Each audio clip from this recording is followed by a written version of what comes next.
ان سے کیا پالیسی آئے گی؟ وہ تو ایک شارٹ ٹائم کے لیے آئے اور اپنا کام دکھا رہے ہیں۔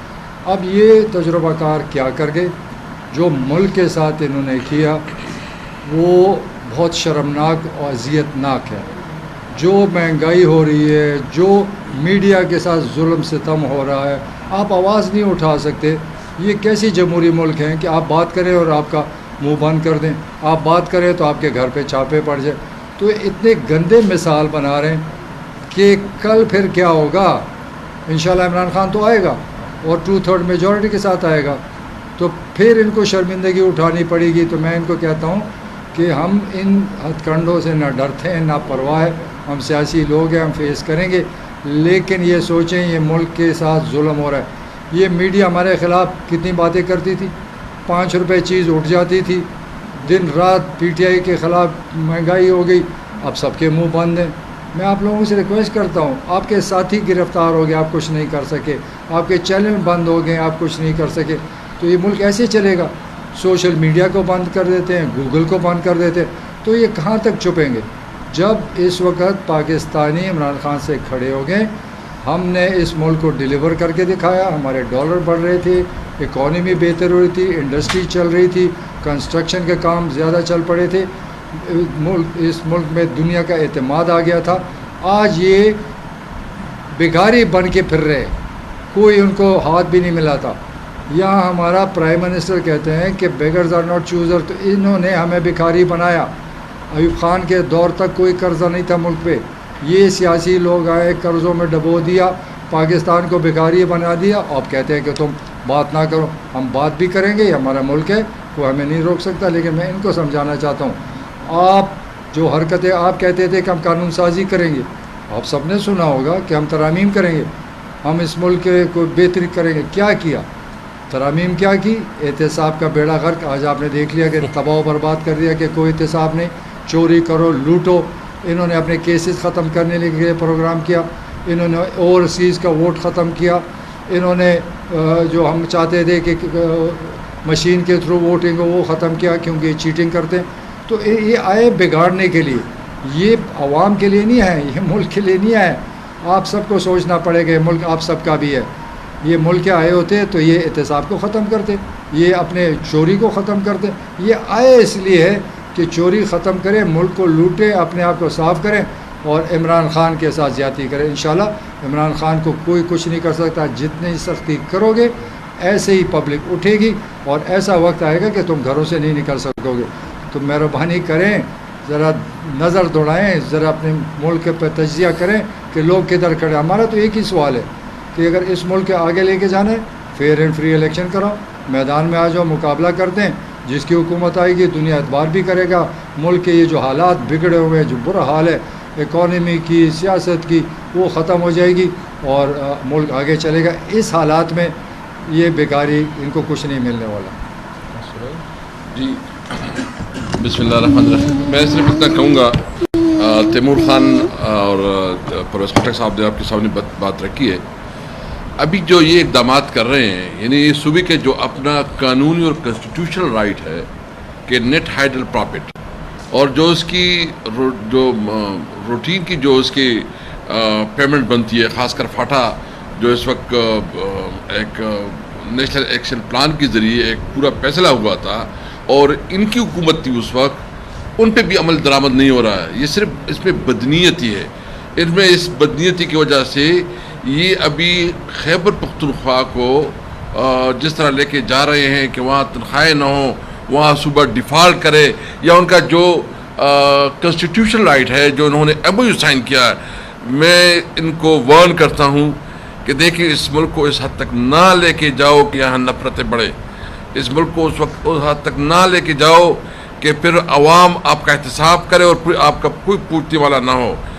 جتنی اس وقت اکانومی کی حال ہے، جتنی مہنگائی ہے، اس کے اوپر جو نا خٹک صاحب اور تیمور خان نے بات کی، میں اس کو نہیں دہراتا، لیکن میں ایک بات کلیئر کرتا ہوں کہ اگر یہ صوبے کی اپنا حق نہیں دیں گے تو اس کے خلاف جو ہے نا عدالت سے بھی رجوع کیا جائے گا، اور جو پارلیمنٹ میں بھی اس بات کو، خاص کر جو ہماری صوبائی اسمبلی اور سینٹ میں بھی اس بات کو اٹھایا جائے گا۔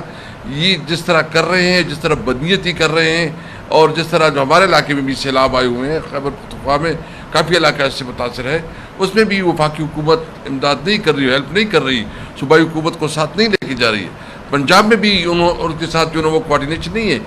سیاست تو اپنی جگہ ہوتی ہے، لیکن اسٹیٹ ہے، اس میں صوبی جو اس کے آرگن ہے، کانسٹیٹیوشن ہر صوبے کا اپنا اپنا حق ہے. جو جس صوبے کا کانسٹیٹیوشن رائٹ ہے اس کے مطابق اس کو رائٹ ملنا چاہیے. میں شہباز شریف حکومت کو، جو کہ غیر قانونی حکومت ہے، جو کہ امپورٹڈ حکومت ہے، ایک ناجائز حکومت ہے، اس کو وارن کرتا ہوں کہ اس قسم کی اچھ ہتھ کنڈوں سے آپ طارق صاحب کو نہیں دبا سکتے.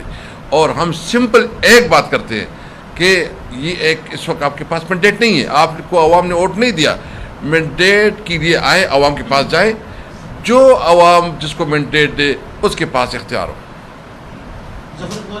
نسیم صدیقی، یہ بتائیے کہ دو چھوٹے چھوٹے سوال ہیں کہ مریم نواز نے اپنی تقریر میں کہا کہ اگر عمران خان صاحب کا لاڈلا پناہ ختم کر دیا جائے تو یہ 3 دن میں ہم ان کو فارغ کر سکتے ہیں. آپ یہ بتائیں کہ لاڈلا کون ہے جن کے کرپشن کے کیسز بند ہو رہے ہیں، وہ لاڈلے ہیں یا جن کے اوپر دہشت گردی کے مقدمے بنائے جا رہے ہیں؟ دوسرا سوال میرا یہ کہ وفاقی گورنمنٹ نے جو IMF کے ساتھ معاہدے کیے ہیں، تو کیا آپ ان کے ساتھ جو آپ کو چارجز صوبے کی طرف سے دینے پڑتے ہیں آپ اس میں کوپریٹ کریں گے؟ دیکھیں، 2 چیزیں. ایک جو آپ نے اپنے پہلے سوال کا جواب تو خود ہی دے دیا. مریم نواز شریف کو شرم آنی چاہیے جو باتیں وہ کر رہی ہے. کہیں پہ وہ کہتی ہے کہ جو ہے وہ دین کو جو ہے وہ سیاست میں نہیں لانا چاہیے، جب ان کا اپنا منسٹر کس ٹائپ کی باتیں کر جو ہے وہ کل یا پرسوں پریس کانفرنس میں کر چکا ہے. عمران خان کو پورا پاکستان ریکگنائز کرتا ہے، پوری اسلامک دنیا ریکگنائز کرتی ہے اسلام کا چیمپئن. ان کو اپنے منسٹر کی مذمت کرنی چاہیے، ان سے ریزگنیشن لینی چاہیے اور یہ اٹینشن ڈائیورٹ نہیں کرنا چاہیے. ان کی کوشش صرف یہی ہے کہ عوام کی اٹینشن، جو یہ انپریسیڈنٹڈ حالات ہیں، بالکل پرویز خان نے ٹھیک کہا کہ اگر الیکشن ہو جائے، ایک حکومت کے پاس مینڈیٹ ہو، ملک کو آگے جانے کا راستہ مل جائے گا. لیکن جب آپ کو پتہ ہے کہ آپ بند گلی میں آپ ہیں، آپ کو کسی نے ووٹ نہیں دینا، تو یہ کوئی جو ہے وہ سال میں یا 6 مہینوں میں یہ بہتر تو نہیں ہونا. جب اکانومی شرنک ہو رہی ہے تو مہنگائی تو اور بھی زیادہ ہونی ہے. پیناڈول ایک گولی ہے، پیناڈول کی مینوفیکچرنگ کو تو آپ کنٹرول نہیں کر سکتے. یہ آپ کو نہیں پتہ دوائی کی قیمت زیادہ کریں کم کریں، پھر آپ کا ہیلتھ منسٹر جا کے وہاں پہ بھیک مانگتا ہے کہ جا کے کسی طریقے سے یہ جو ہے وہ مینوفیکچر کرو. آپ ملک کو کیا سنبھالیں گے؟ ایک پیسہ فلڈ کے بعد نہیں ملا. ایک میں نے دیکھا ہے کہ چونکہ اسلام آباد کے علاوہ ان کے پاس کوئی کام کرنے کو نہیں ہے، ہمارے افسروں کو دن رات یہ میٹنگز میں بزی رکھتے ہیں، رزلٹ اس کا کوئی نہیں آتا. ہمارے سے بھی ایکسیس ان کی جو ہے وہ لے جا دیتے ہیں. ہمیں کام کرنے دیں، اگر ہمیں ہیلپ کرنا ہے ہمیں فائنینشلی جو ہے ہمارا حق دیں. اس حق کے لیے ہم پہلے بھی لڑے ہیں، بعد میں بھی، اور پاکستان مضبوط ہی تب ہوگا جب ہر صوبے کو اپنا حق ملے گا. دیکھیں IMF پہ میں زیادہ بات نہیں کرنا چاہتا، اس پہ پوری کنٹروورسی جو ہے وہ آ گئی. اس کا بھی رزلٹ تو آ گیا نا. میں نے کہا تھا IMF کی ڈیل کو کچھ نہیں ہوگا، کچھ نہیں ہوا. لیکن جو انہوں نے کہا تھا کہ IMF کی ڈیل سائن ہو جائے گی اور اس کے بعد جو ہے وہ دودھ اور شہد کی ندیاں جو ہے وہ یہاں پاکستان میں بہیں گی. جبکہ حیرت کی بات یہ ہے کہ انہوں نے خود، مفتاح اسماعیل نے کہا تھا کہ IMF کی بات ماننا کانسٹیٹیوشن کا حصہ نہیں ہے. بلاول نے فلور آف دا ہاؤس پہ کہا تھا کہ پھاڑ دو IMF کی ڈیل. اقبال نے کہا تھا کہ IMF کے ڈیل کے نیچے اسٹیٹ بینک کو جو ہے وہ خود مختاری دینا غداری ہے. آج انہوں نے IMF کو جو ہے وہ پتہ نہیں کیا بنا دیا ہے. رائٹ، IMF کے سرپلس تو یہ خود نہیں چھوڑ سکتے، وہ گنجائش تو IMF کی ڈیل میں ہے. IMF ان کو ہیلپ کرے گا. میں آپ کو ایک بات بتا دوں، اگر ان سے نہیں چل رہا، ایک ریکویسٹ ہے، کم از کم خیبر پختونخوا میں یہ FBR سے ٹیکس کلیکشن ہمیں دے دیں. FBR کی ٹیکس کلیکشن کی انکریز 8% ہے. ہماری صوبائی انکریز، ہمارا بیس کم ہے، ہمارے پاس وہ ٹیکسز جو ہے وہ نہیں ہوتے. 42% ہماری ابھی بھی اس معیشت میں بھی پچھلے سال سے زیادہ گروتھ ہے. کیوں؟ کیونکہ ہم محنت کرتے ہیں، ہم ٹیکس کم کر کے بیس کو بڑھاتے ہیں. لیکن مجھے خوف ہے، آپ کو میں نے نمبرز جو ہے وہ دکھا دیے، 4000 ارب سیلاب پہ پورے پاکستان میں لگانے ہیں. اور 1000 ارب جو ہے وہ ہماری ٹیکس کلیکشن کم ہوگی, باہر سے ریمیٹنسز جو ہے وہ کم ہو رہی ہے, انویسٹمنٹ جو ہے وہ رک گئی. کون انویسٹ کرے گا, کون ایکسپورٹ کرے گا, کون امپورٹ کرے گا, جب ان کو یہ نہیں پتا کہ ڈالر 230 پہ ہوگا, 240 پہ ہوگا, 250 پہ ہوگا. حل کیا ہے؟ حل تو یہی ہے کہ عوام کے پاس جائیں تاکہ بزنس کمیونٹی کو, دنیا کو اور عوام کو پتہ ہو کہ ہم نے کس کو 5 سال ووٹ دیا ہے, ان کا ہم 5 سال احتساب کریں گے. بغیر مینڈیٹ کی حکومت اتنے بڑے کرائسس میں صرف اس ملک کو ڈبو سکتی ہے, اور اس ملک کے لیے قائد اعظم سے لے کے یہ 70-75 سال جو لوگوں نے محنت کی ہے, اس کو ہم نے ڈوبنے نہیں دینا. سیلاب آ گیا ہے لیکن اس ملک کو اٹھانا ہے. جمہوری ملک ہے اور ہر سوال کا جواب الیکشن میں ہے. سب سے بڑا مسئلہ امن و امان کا ہے, جو کہ مختلف اضلاع میں لوگ نکلے ہوئے تھے, امن کا مطالبہ کر رہے ہیں. تو مراد سعید کا ویڈیو جو بیان تھا وہ بھی آپ کے سامنے ہے, وہ بھی آپ لوگوں نے سنا ہوگا. کیا آپ لوگ اس کی تائید کرتے ہیں؟ اور دوسرا میرا سوال اسد کیسر صاحب سے ہے کہ آپ پہ بھی الزام لگا بتا فوری کا کہ بتا دے رہے ہیں, کس کو دے رہے تھے, اور جو الزام لگا رہے ہیں اس کے لیے آپ کا پیغام کیا ہے, اور آپ کے عوام کو کس کے رحم و کرم پہ چھوڑا ہوا؟ دیکھیے, ایک تو مجھے بہت افسوس ہے, میں بائی اوت کہتا ہوں, نہ مجھ سے کسی نے رابطہ کیا, نہ میں نے کسی کو بتا دیا, نہ کسی کی ہمت ہے, جرت ہے کہ مجھ سے بتا لے. میری ہسٹری جو جانتے اس کو پتہ ہے. یہ جو کہہ رہے ہیں, جس نے یہ بات کی ہے نا, ان سے پوچھیں کہ جب وہ واقعات تھے تو آپ کا جو والد محترم کس طرح بھاگا تھا, کس طرح اس نے جو ہے نا دوڑ لگائی تھی, وہ ہیلی کاپٹر میں, وہ سب کو پتہ ہے. دیکھو, ہم نے اس حالات میں سروائیو کرنا ہے, اور ہم جو بھی ہوگا حالات کے مطابق بات کریں گے. بالکل امن و امان کے حوالے سے جو نا تیمور صاحب بات کریں گے, یہ صوبائی حکومت کی رسپانسبلٹی ہے کہ وہ اپنے علاقے کی اور اپنے عوام کو جو ہے نا امن و امان کی ذمہ داری دیں. دیکھیں, سیاسی سمجھ سکا ہوں یہ ہے کہ آپ وفاق سے گلہ کر رہے ہیں کہ وفاق آپ کو اپنا حق نہیں دے رہا خیبر پختونخوا کا. وفاق اور خیبر پختونخوا میں کن کن معاملات پر جھگڑا چل رہا ہے, اور کتنے ڈیوز ہیں جو وفاق نے آپ کو مجموعی طور پر دینے ہیں, یہ ذرا واضح کیجیے. تو یہ تینوں چیزیں. پہلی چیز میں سیکیورٹی صورتحال پہ سمپل ہمارا کام ہے, لیکن یہ ہمارا نہیں, یہ پاکستان میں سول ملٹری جو دونوں ادارے ہیں سینٹر میں اور اس کے ساتھ صوبائی حکومت, ہم نے امن و امان رکھنا ہے اور اس کو مینٹین کرنا ہے. اس میں جو میرا کام, سب سے ضروری کام وہ یہ آئے, آج پولیس سے کوئی ریکویسٹ آئے, ملٹری سے کوئی ریکویسٹ آئے کیونکہ ان کے ساتھ ہمارے فاٹا میں کوآرڈینیشن ہوتی ہے, یا کوئی اس ٹائپ کی ڈیولپمنٹ کی ریکویسٹ آئے ان علاقوں میں جہاں پہ ہم نے ماحول کو بہتر کرنا ہے یا خراب ہونے سے بچانا ہے, اس کے چاہیے پیسے, وسائل. اسی کے لیے میں وفاقی حکومت سے بجٹ سے پہلے لڑ رہا ہوں, اور مجھے انتہائی افسوس ہے کہ ان چیزوں پہ پھر یہی اسلام آباد کی حکومت جو اپنے آپ کو کہتی ہے پورے پاکستان کی حکومت, اور اس میں ہمارے صوبے کی بھی جو کولیگز ہیں, امیر مقام صاحب ہو, یہ سارے ANP والے ہوں, انہوں نے تو مجھے غدار کر دیا یہ کہنے کے لیے کہ ہمیں قبائلی اضلاع اور NHP کا حق چاہیے. وہ دو چیزوں جن پہ انہوں نے 100 سال جھوٹی سیاست کی ہے.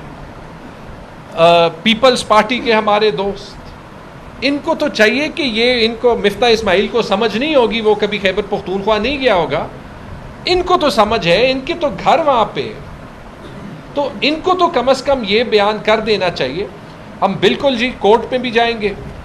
رف آنسر یہ ہے کہ 100 ارب کا نقصان یہ ہے, اور 100 ارب سے زیادہ ہمیں اس سال میں فلڈز کے لیے کرنے.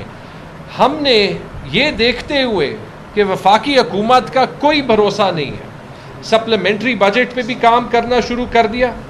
ہم تو یہی کر سکتے ہیں نا, کچھ آمدن بڑھا سکتے ہیں, کہیں پہ جو ہے وہ کاسٹ کاٹ سکتے ہیں, لیکن وہ کہاں پہ کاٹیں گے؟ 3 چیزیں ہوتی ہیں, تنخواہ ہوتی ہے, نان سیلری ہوتی ہے جس میں دوائیاں ہوتی ہے یا ڈیولپمنٹ ہوتی ہے, یہ 3 چیزیں ہوتی ہیں. ہر چیز کا امپیکٹ پبلک پہ ہوگا, رائٹ. یا پھر یہ کہ اس چیز میں وہ جو میٹنگز دن رات ان کی ہوتی ہیں ہمارے افسران کے ساتھ, تو اس میں یہ کوئی کوآرڈینیشن کرے. 10 ارب کا اعلان ہوا ہے, جیسے کالجز کا اعلان ہوا ہے, جیسے یونیورسٹیز کا اعلان ہوا ہے, جیسے جو ہے وہ کپڑے بیچ کے آٹا سستا کرنے کا اعلان ہوا ہے. 1 روپے تو آ جائے نا، وہ اربوں میں جو وعدے ہوئے 1 روپے تو آ جائے، لیکن اس کا امپیکٹ بھی ہے، اس کا امپیکٹ صوبے کے ڈیوز NHP پہ 60 ارب روپے، قبائلی اضلاع میں ہمارا سارا کچھ جو ہے وہ ہٹا دیں، ہمارا منیمم خرچہ تنخواہوں کا اور نان سیلری کا ہسپتال چلانے کے، اسکول چلانے کے 80 سے 90 ارب ہے۔ جب خیبر پختونخوا کا خرچہ تقریباً 1000 ارب ہوگا، سندھ کا 2000 ارب ہوگا، تو آبادی کی نسبت سے لگا لیں۔ قبائلی اضلاع کو اس لیے ضم کیا تھا نا کہ ان کو باقی پاکستان کے سٹینڈرڈ پہ لانا ہے، تو جب 90 ارب میں آپ 60 ارب دیں گے کرنٹ بجٹ کا، اور یہاں پہ آپ مجھے 60 ارب NHP کا نہیں دیں گے، جو آپ نے MOU، آپ کہتے ہیں کہ MOU سے جو ہے وہ لیفٹ رائٹ جانا بڑا غلط کام ہے، یہی مفتاح اسماعیل نے خیبر پختونخوا کی گورنمنٹ پہ یا میرے پہ الزام لگایا نا۔ تو وہ جو MOU کی میں بات کر رہا ہوں، اس پہ سائن عمران خان کے نہیں ہے، اس پہ سائن ہے پرویز خان خٹک صاحب کے اور خواجہ آصف کے، جو اس وقت وفاقی وزیر تھے، کہ آپ کو ہم یہ ہر مہینے جو ہے وہ یہ پیسے اس ریٹ سے دیں گے۔ تو یہ 6 مہینے میں 1 روپے آ جاتا، اربوں تو چھوڑیں، 1 روپے آ جاتا۔ پچھلے 2 سال میں 68 ارب روپے آئے، کبھی کبھی مشکل ہوتی تھی، لیکن فرق کیا تھا؟ شوکت ترین سے ایک میٹنگ کی، انہوں نے ہمارے چیلنجز سمجھے، انہوں نے کہا کہ یہ صوبے کا حق ہے۔ 30 جون 2021 کو ہمیں 25 ارب روپے ایک دن کو ریلیز ہوئے۔ قبائلی اضلاع کے جب بجٹ پہ ایشو آیا، عمران خان نے بنی گالا عید کے دن منگوا کے اپنی ٹیم کو کہا، اس وقت حفیظ شیخ جو ہے وہ فائنانس منسٹر تھے، یہ 19-20 کی میں بات کر رہا ہوں، بجٹ ڈبل کر دیا۔ وسائل اس وقت بھی نہیں تھے، آپ کو حل نکالنے ہوتے ہیں، صرف پریس کانفرنسز پہ بیٹھ کے اشارہ آپ سمجھ گئے ہوں گے، رو کے اور رو دھو کے جو ہے وہ اس ملک کے مسئلے نہیں حل ہوں گے، مسئلے حل کر دیں۔ لاسٹ کویسچن، آپ نہیں سمجھتے کہ اسمبلیاں چھوڑنے کا فیصلہ غلط تھا؟ آپ وہاں پر پارلیمنٹ کے اندر ان کا مقابلہ کر سکتے تھے، اگر آپ سے اسمبلی چونکہ آپ سابق وزیر دفاع بھی رہیں گے، خبریں گردش کر رہی ہے کہ کل چیئرمین پاکستان وزیر صاحب سے عربی کی ملاقات کی، کس طرح سے ملاقات کوئی نہیں ہوئی، جو میری انفارمیشن وہ آپ نے کہا استعفے ہم نے ٹھیک ٹھاک کیے تھے۔ ہم نے دیکھیں قانون یہ کہتا ہے کہ ایک ممبر آف دا اسمبلی میں کھڑا ہو کر استعفیٰ دیتا ہے تو وہ منظور ہو جاتا ہے۔ اس سے پہلے مثال ملتان کے ہمارے کیا نام بولے اس کا موجود ہے، وہ کھڑا ہوا چلا گیا اور استعفیٰ منظور۔ یہ اس لیے کر رہے ہیں کہ ایک نفاق پیدا کیا جائے۔ ہم نے تو ابھی بھی کورٹ میں گئے کہ ہم نے جتنے استعفیٰ دیے اکٹھے منظور کرو تاکہ اکٹھے الیکشن ہو۔ یہ چاہتے ہیں کہ گروپس میں الیکشن کریں اور ہم چیٹنگ کریں اور داندھی کریں، اور گروپس میں بھی کرا دو، آپ کو شکست ملے گی، لیکن کرا تو دو۔ تو میں ان کو کہتا ہوں کہ ہمارے استعفے منظور کریں، ہم نے دل سے استعفے دیے، کوئی واپس نہیں جائے گا اسمبلی میں، جو مرضی کر لو۔ تو قانون کو یہ جو کہتے ہیں کہ اسپیکر بلائے گا، یہ ایک نیا ڈرامہ میں نے تو کبھی نہیں دیکھا تھا۔ جو اسمبلی میں کھڑا ہوتا ہے استعفیٰ دیتا ہے وہ منظور ہو جاتا ہے، قصہ ختم۔ تو یہ جو ہم سب تیار ہیں ہر وقت جس وقت چاہیں ہم دوبارہ استعفیٰ لینا چاہتے ہیں دوبارہ، لیکن ہم اسپیکر کے اس میں نہیں آئیں گے کہ ہم اس کی باتیں سنیں اور اس کی تابعداری کریں۔ تھینک یو جی، تھینک یو۔